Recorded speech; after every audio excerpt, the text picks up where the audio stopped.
Hello. நாம இந்த வீடியோல பார்க்க போற கதை என்னன்னா, தீக்கனலில் தப்பித்த உயிர்கள். இந்த கதை எதை பத்தி சொல்லுது? ஒரு ஆபத்தான சூழ்நிலையில நாம எப்படி தப்பிக்கணும் அப்படிங்கறது பத்தி பாப்போம். வாங்க கதைக்குள்ள போகலாம். நம்ம கதையின் நாயகன் ஒரு சிறுவன். அவன் பேர் தீபன். அவனுக்கு 13 வயசு இருக்கும். அவனோட அப்பா அரவிந்த். அவர் ஒரு ஆய்வாளரா இருக்காரு. நிறைய விலங்குகளை பற்றி ஆராய்ச்சி பண்றாரு. அதனால 2 பேரும் வனுரா அப்படிங்கிற தீவுக்கு பறவைகளை பற்றிய ஒரு ஆய்வுக்காக வராங்க.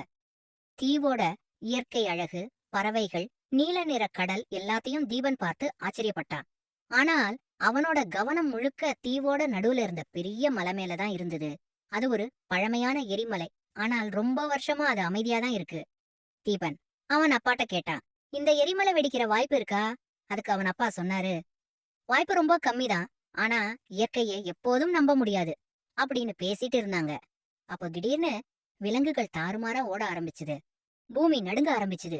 காற்றுல சில வாசனைகள் வந்துட்டு இருந்தது. அந்த தீவுல ஒரு மூதாட்டி இருந்தாள். அவள் தீபன்ட்ட சொன்னாள், இதுவரை 3 தடவை இப்படிப்பட்ட நிகழ்வு ஏற்பட்டிருக்கு. எரிமலை இன்னும் உறங்காமல் தான் இருக்கு. அந்த இரவு மழை ரொம்ப பெய்ய ஆரம்பிச்சுது. அந்த காட்டுல ஒரு தீ ஒளி மாதிரி மலையில் இருந்து தெரிஞ்சுது. டூம் ஒரு சத்தம். எரிமலை வெடிக்க ஆரம்பிச்சுது. சிவப்பு நிறமாக உருகும் கற்கள் கீழே விழுந்து கொண்டிருந்தது. புகையும் சாம்பலும் முழு தீவையும் மூட ஆரம்பிச்சுது. தீபன், அவனோட தந்தை, மூதாட்டி மற்றும் சிலர் ஒன்றா சேர்ந்து தப்பிக்க முயற்சி பண்ணாங்க. அந்த தீவுல ரொம்ப நாளா பயன்படுத்தப்படாத கட்டாய வெளியேறும் பாதைய பயன்படுத்தினாங்க.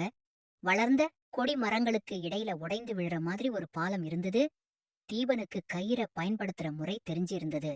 அத வச்சு எல்லாரையும் இந்த பாலத்து வழியா காப்பாத்துனான். அந்த காட்டுப்பகுதியில விசித்திரமான விலங்குகளும் ரொம்ப புகையும் சூழ்ந்திருந்தது. அங்க போற வழியில சில பாம்புகள், பயங்கரமான கொம்பு உள்ள மான எல்லாத்தையும் கடந்து வந்துட்டு இருந்தாங்க. பறவைகளோட சத்தத்தை கவனிச்சு அந்த திசையிலே வந்துட்டு இருந்தாங்க. அப்போ அங்க ரொம்ப நாளைக்கு முன்னாடி உள்ள ஒரு ஆய்வு கூடம் இருந்தது. அங்க ஒரு பழைய ஹெலிகாப்டர் இருந்துச்சு. ஆனா அந்த ஹெலிகாப்டர் யாருக்கும் ஓட்ட தெரியாது. தீபன் அந்த ஹெலிகாப்டர் இயக்குற மேனுவலை படிக்கிறான். எரிமலையோட தாக்கமும் அதிகரித்து கொண்டே இருக்கு. தீபன் மெல்ல ஹெலிகாப்டர் இயக்க ஆரம்பிக்கிறான். இப்ப அவங்க அந்த விமானத்துல பறக்க ஆரம்பிக்கிறாங்க. அப்பதான் தெரியுது, தீவோட ஒரு பக்கமே சாம்பல் ஆகி இருக்குன்னு. அவங்க பாதுகாப்பா பக்கத்துல இருந்த நகரத்துல தரையிறாங்க. ஒரு சிறுவனோட அறிவும் துணிவும் 20 பேரோட உயிரை காப்பாற்றிருக்கு. துணிவா இருக்க வயசு முக்கியமில்ல. நாம எந்த மாதிரி சிந்திக்கிறோமோ அந்த மாதிரி நம்ம வாழ்க்கையே மாற்றும். கதையின் நெறி, இயற்கையை மதிக்க வேண்டும். அறிவும் துணைவும் எப்போதும் பேரழிவு மீற முடியும். சின்னவர்களும் பெரிய மாற்றங்களை செய்யலாம்.